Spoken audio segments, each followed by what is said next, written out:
fisting night, and we want you to join us for the next one. The next fisting night is on Friday, February 7th. Fisting parties. At the club, you'll get all different groups coming to me to ask me to have a party inside. You get the waterworks party where people pee on each other. You get the tie me up party where people tie each other up and whip each other. It was just a matter of time before someone from the fisting world came to me to ask me to have a party inside. When they came to me, I said yes. I said yes because I wanted to see how many new faces they would bring in, and I wanted to see if my regulars, my guests, would like it. The day and time we picked was a good day, and it was a busy time. They came in, they showed up with all of their slings. They showed up with this huge bucket. Inside the bucket is their lubrication. They don't have normal lubrication. They have this heavy, thick Vaseline, which they take their fist, they throw it in the bucket to about their elbow, they pull it out, and then they rub the Vaseline on the rest of their arm all the way up to their shoulder. They set up their slings, and they began doing their fisting.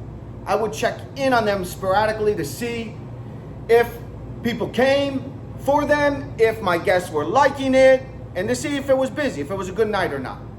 What they did is they would take their fist, work it in the anal cavity to about the elbow. When they got it to the elbow, they would continue pushing. They would continue pushing all the way to it was where the arm was fully extended from knuckles to shoulder, fully extended. When it's fully extended, they yank it out. When they yank it out, all the shit and all the fluids go flying everywhere. The person who's getting fisted continues to push. He's continuing to push so his guts come out of his rectum. It's like an ice cream cone. The ice cream part, if you were to stick in the ass of someone, that cone would be like the guts. There's a bunch of people that are waiting for the guts. So when the guts come out, a bunch of people come running up to the guts to start licking on the guts, sucking on the guts, trying to bite the guts. Like a cat had a litter of kittens and all the kittens were trying to get to the mom's tit for the milk. It's a very similar look. At the end of the night, they're packing up all their stuff. I realized it was a good night. They asked if they could come back and do it again. No problem. I said, next time you come, make sure you clean up your mess. I don't mind cleaning up guest mess, but if I'm catering to somebody, if I'm letting someone have a party inside the club, you're gonna clean up your own mess. You're not gonna disrespect me. You're not gonna disrespect the club. You're not gonna disrespect yourself by destroying the place. I said, bring your diapers. It's called diapers. It's pads that they put under their sling, so when the fist comes out and all the fluids and shit goes flying everywhere, it falls on the pads. I said, bring your diapers and clean up your mess, and you could come back. No problem. Sorry about that. We'll make sure we bring our pads, our diapers, and let's set up another time. So we set up another time. Fast forward to that time. They call me a few hours before. We can't make it. Something came up. Can we push it a month? Sure, we could push it a month. Fast forward to that month, pushed. Something came up. We can't make it again. I'm sorry. Okay, can we push it to this day at that time? This day and that time is a slow day and a slow time. So no, you cannot. The only reason you're coming into the club, why I'm letting you have your party in the club, is because I want my guests to experience it. If my guests aren't going to be there at that time, there's no point for you to come in to do what you're going to do. Do it somewhere else. Don't worry. We're going to pack the house. We're going to fill it up. It's going to be a blast. You're going to pack the house. You're going to fill it up. It's going to be a blast? Yes, yes. I give them the benefit of the doubt. Let's try it. On that off day, at that off time, they come with their pads, their diapers, their bucket of lubrication and all their slings, and they start setting up. But nobody's with them. When they start setting up, they start telling me all these things that I'm not even trying to hear. They're trying to tell me all this advice. You should do this, and your club would be better if you did that, and this should be over here, and this should be over here, and blah, blah, blah. You're coming to me to have a party inside my club. You're coming to me because you don't have a club, because you can't have a party. And you can't have your party because you don't have the vision, the dream, the dedication, the persistence, the years it takes to get a club open. It's extremely difficult, because if you could, you would. You might have 2 or 3 pieces of the puzzle, but you need to have the whole puzzle. But I'm not trying to give them advice, just want them to bring their people and do their thing. And I'm listening to them in one ear, out the other, but I'm starting to bother me a little bit. Nobody's showing up for them. One of my guests pulls me to the side. Dominic, what are they doing here? He says. What do you mean, what are they doing here? They told everyone they're coming here.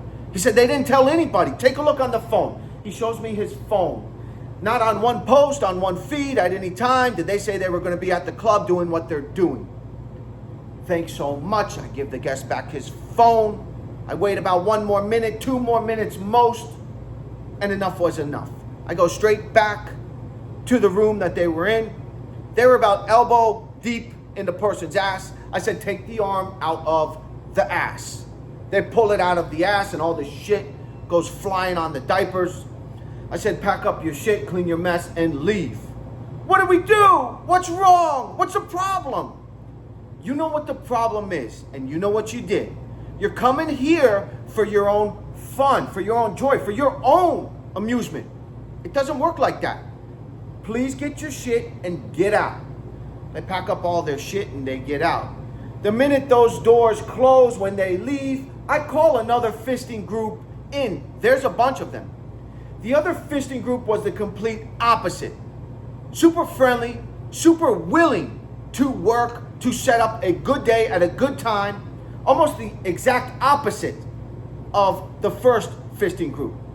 The second fisting group began a relationship with the club, with myself, and every month it would get a little bit busier and a little bit busier and a little bit busier. The group started to get bigger and the club started to get busier. It was a growing relationship because he said exactly what he was going to do and did it. And of course, I held up my end of the bargain as always. Most people don't even take their own advice. Most people don't even listen to themselves. The second group, here's a clip from the end of the night on one of their nights. Hey, we had a great night at the Wilton Social Club in Fort Lauderdale tonight.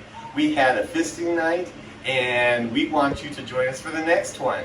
The next fisting night is on Friday, February 2nd at 9 p.m. at the Wilton Social Club in Fort Lauderdale. Come join us for some fun. Never take advice from someone who is not in the position you want to be in. A lot of people are talking, a lot of people are speaking, but they don't listen to themselves. They don't take their own advice. When it's time to follow through, when it's time to get into action, it's just a bunch of hot air. I'm not fooled by linguistics. I'm not fooled by your title. I don't care about your money if you don't follow through. Hard work beats talent every day of the week. And leaders do more. I always did more. Whether I was at the top or whether I was at the bottom. More shows you care. You're not just dictating, you're inspiring. There are 2 ways to lead. There is inspiration and there is manipulation. If a person doesn't inspire you to do better by their exact results, by their exact process they're sharing, then they're just manipulating. You should elevate because you're inspired. I ran a tight ship. I would never tell someone to do something I wouldn't do in a second because leaders do more. If it was mandatory, you bet your ass I'm doing it to a T. I'm going way above and beyond because leaders do more. I keep saying that because people are not noticing this issue. They're believing in some colorful words and not being able to see right through the person and understand there is no follow through. Get in control before you speak on anything. If you can't control your life, how are you going to control any situation in mind? This goes across the board. Just because you sit or stand on a pedestal, you call your strength in one area, doesn't mean you're able to talk with conviction about this wisdom that's applicable across the board to all human beings. You can't guide someone unless you guide yourself correctly. You can't heal someone unless you can heal yourself. The second fisting group did exactly what they said they were gonna do. They took their own advice and they listened to themselves and they followed through. To this day, they are growing and prospering. The first fisting group, they fizzled out. I never heard from them again. They didn't listen to themselves. They didn't take their own advice and they had no follow through. The second fisting group was hired for attitude, trained for skill. It's okay to ask for help. We all need help. But we need to be able to see through the bullshit. Know that if that person doesn't process the traits, have the results, tell his ass to get back to work. Don't listen.